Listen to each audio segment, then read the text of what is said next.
everybody, welcome back. As promised in our last video, today we're going to talk about seeds and plants for our fall garden. So we're going to go through a little bit of what we have here to choose from, and our decisions on why we'll pick what. And honestly, we haven't decided yet, so we're going to figure this out with you right here. I mean, we have what we have, and we're going to use one of the garden planters here. Show you that.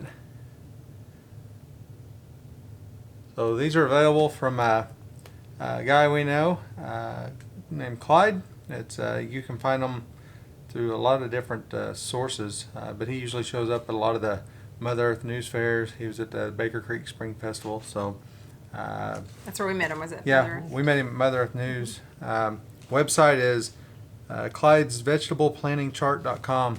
I've actually got a little bit of footage. Interviewed him up there at Baker Creek, so this might be a good video to include that in. We didn't include it previously, but I might just throw that in and let you hear directly from him. So we'll use this as a kind of a reference a little bit on the choosing what we're going to plant. So it's time for just about everything in the fall garden to go in. Yeah, and we, with such little luck that we have this spring, we decided to go ahead and see what all we can make up for everything that didn't grow this spring. So hold on to that, and we'll show you what all we have here, and hopefully you can see everything. Got a little extra lighting in here, so hopefully the glare isn't too bad. But it's kind of a dark room, so it may not look that way, but it's not the best lighting. So I'm sure we're going to plant some more kale for the fall. Yes. I really like the one we have for the spring, the Red Russian. It was good. Yeah, so we've done both regular Russian red or Ragged Jack, and then red Ursa. This is the one we had this spring. Yeah, and it was really good. It was a lot sweeter. So I think everybody liked it. I don't think one of these is open, but we'll. Right, so that and that, we'll have to protect that a little bit from the heat. So we'll probably get it started in the greenhouse under shade, and then transplant them out. It transplants okay, so no problems with that. We could direct seed it, but it'll do fine in the greenhouse getting it started. So we can do some collards. They're good in the fall. With that first bit of frost makes them sweeter. So we could probably start some of those and actually do better in the fall than in the spring. Because by the time they get big enough to harvest in the spring, it's getting warm and they can get bitter and they'll bolt pretty quickly. So. Yeah, they do.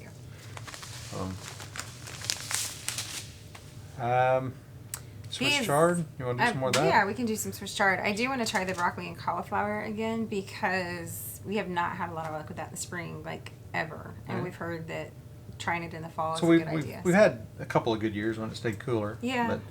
But we usually struggle with cauliflower. Broccoli, we've had some really good years. We've had a couple of good years, but if it gets hot fast like it did this year, it stayed cool for so long, it got it growing, and then it got really hot really fast, and it just bolted too quickly and didn't really work out good this year. So I definitely want to try that again this spring. So we've got broccoli Goliath or the Waltham 29. This is the one we did this spring. I'd like to give it a try. Give it another try. To compare against what we got out of it in the spring, in the fall. Chard. I'll pull the cauliflower. Yeah, we did the rainbow this spring. And it was do good. that I one, liked or we it could a lot. do the 5-color. Do you want to try the other one? Just That since we've already doesn't done matter. this. I like trying new things.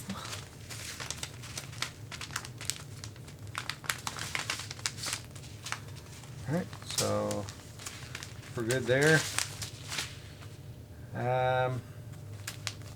Don't think we need anything from there for the How fall. long does it take the do we have time to try?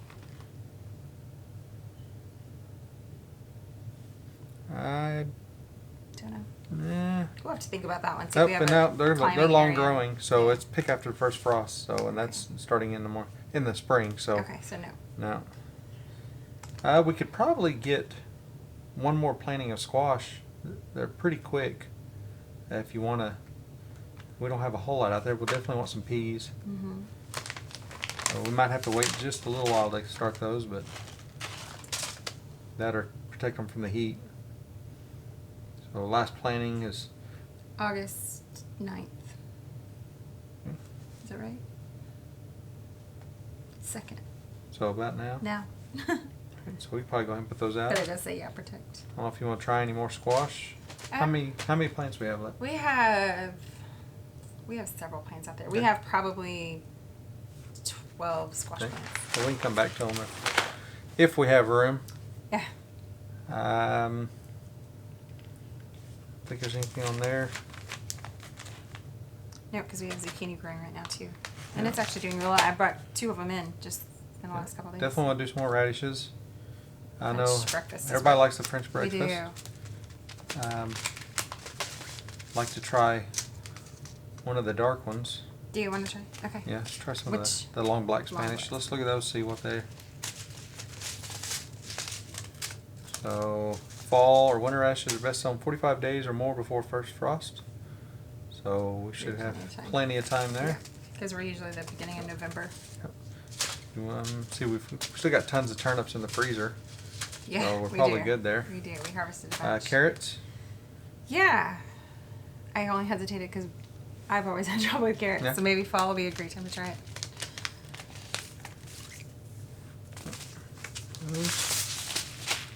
I think we're good on Yeah, we have peppers. lots of peppers growing. Try another planting of beans. Mhm. Just depends on what variety you want to do. That's what I was trying to look I think and I've see. got. I thought I had another one. Oh, there's some more that are out in the box that aren't in here. So those are I think Blue Lake. So those are. Oh, that's right. We were stringless. gonna. They're good. We were gonna go ahead and plant those, but So we could pick so it. we can just go with those. Those. We've got some green beans that already out. They weren't. It's a larger bulk pack that won't fit in here, so it's in a old seed box we've got. Corn. Yeah, you can do a fall crop, but I don't think we'll 70 days. do any this year. I think we're gonna run low on space I do too. for low yield of that right now. Yeah. No tomatoes. I don't think we need to start any more tomatoes, do you? I think we're Excuse kind me, of pushed no. on Yeah. time for that. Time and space. Yep. And honestly, our tomatoes every year, they start looking really bad in the summer, really bad in the summer, like anybody else in this heat. But we usually have several plants that kind of rebound, and we have every year been picking tomatoes well into Yeah. November. So We'll end up with a big crop of green tomatoes right at the end of the year, and we've pickled those, and, yeah, and we've done all kinds of stuff with those. So don't worry about herbs. We got a lot of medicinal herbs. Another thing's got dandelion, tansy, plantain, echinacea, chamomile, yarrow, bee balm, all kinds of things in here. So lemon balm.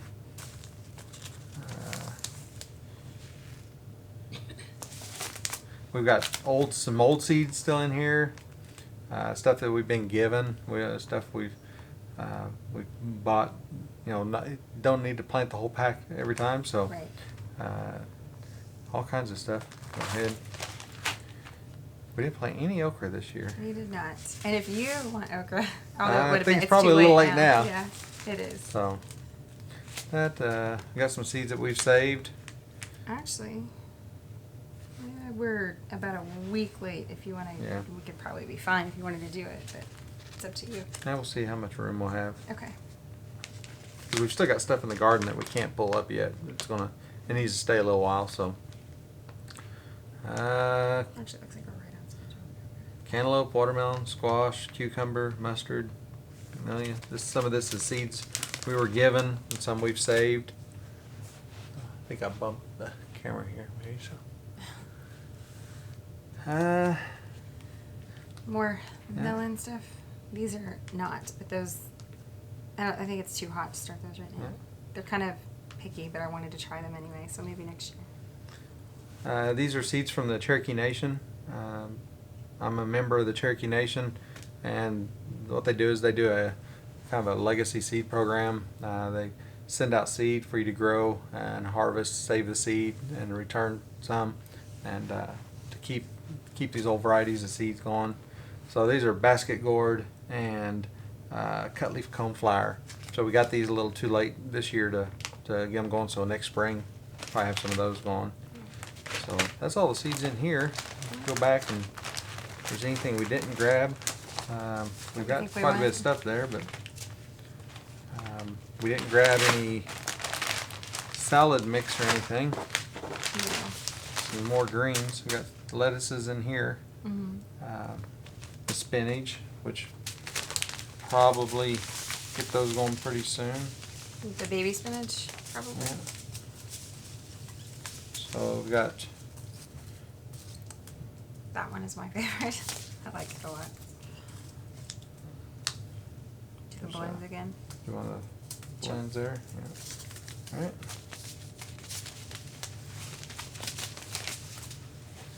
All right. So. What did we get? Let's see what we got here. All right. So we got this baby spinach, then lettuce, and a blend, a mesclun blend, farmer's market blend it's called. It's got 6 varieties in it, so that's a nice salad nice blend salad right there. Got Danvers half-long carrots, long black Spanish radish, and French breakfast radish. That one is probably our favorite that we've had so far. We haven't tried the long black radish yet, but we all like the mild radish. It's mild. It's not too strong. It's really good in salads or just whatever. Yeah. Littlest one loves to just snack on them, but she does that with everything. Sugar and peas. Got Swiss chard, the 5-color silver beet, and Durgish 41 cauliflower, Goliath broccoli. Kale and collards. Collards, the Georgia Southern collards, and Russian red kale. So this will be a definite good start, and there's a lot of things, if we plan it well in the garden, our layout, we can put frost cloth over the rows and keep a lot of this stuff all the way through winter. So the Swiss chard, the kale, for sure, we can harvest off of that all winter long. So if we plan that right and put it in the right locations. Some of the other stuff we'll get a pretty long season out of. We can try to protect it, but a lot of it's a single harvest type of deal. So we'll just have to get it to harvest time and then harvest all of it. So may come up with more to put out, kind of see how much room we have, and may have to stagger a little bit and put some things out later. But tomatoes aren't all ready to come out. We've got the green beans out there, and we'll get those. Yeah. And I think we actually set some corn aside, but I don't know if I'm going to plant that or not, so we'll figure it out. So the tomatoes that are ready to come out now, we'll probably plant the beans and peas on those trellises. It should be fine by what's left of the tomatoes. And then as we pull the remaining tomatoes out, we could probably go in with some succession plantings of those. Not the beans, but the peas, we might be able to pull off some more because they probably be all right. Maybe long enough to get a harvest off of the ones we plant after we pull out the last tomatoes. But other than that, it's always a gamble with our last frost. There's lots of times at Thanksgiving it's hot, air conditioners running, and we're in short sleeves and still growing plenty of food out in the garden. So that looks like what's going to be the start of our fall garden. I don't know. I think I've got a bunch of empty spots in there. Did you see all the empty pages in the back? So in the comments say, should we get more seeds or should we just stop with what we have? I'll leave it up to y'all, and she has to go with whatever you say. Or at least your favorites. And I really like trying new and out of the ordinary vegetables. So if you have any good suggestions, let us know. Yep, and again, we're in kind of 6B, 7A. I hate all the, let's just go 6, 7, whatever. So I'd say if it was one or the other, we'd probably be a 7. We're on the cooler side of 7. But I don't know. But that's where we're at. We're in the Tulsa area, Tulsa, Oklahoma area. So depending on which map you look at, it puts us in both of them. So, so anybody familiar with or live in the same kind of area? What's some things you've had success with in the fall garden and things you don't see in ours that you think we ought to try? And we'll be sure and check the comments and I know we got time to order stuff we don't have, so. But anyways, I'll put Clyde's little video in there, and it'll make this video a little longer than normal, but that'd be all right. Maybe everybody can pick up something from that. So, anything else? I don't think so. No? Nope. All right, so stick around, watch the little video with Clyde. We'll put that here at the end, and he explains how his device here works, and probably where you can find it. And we'll see y'all next time.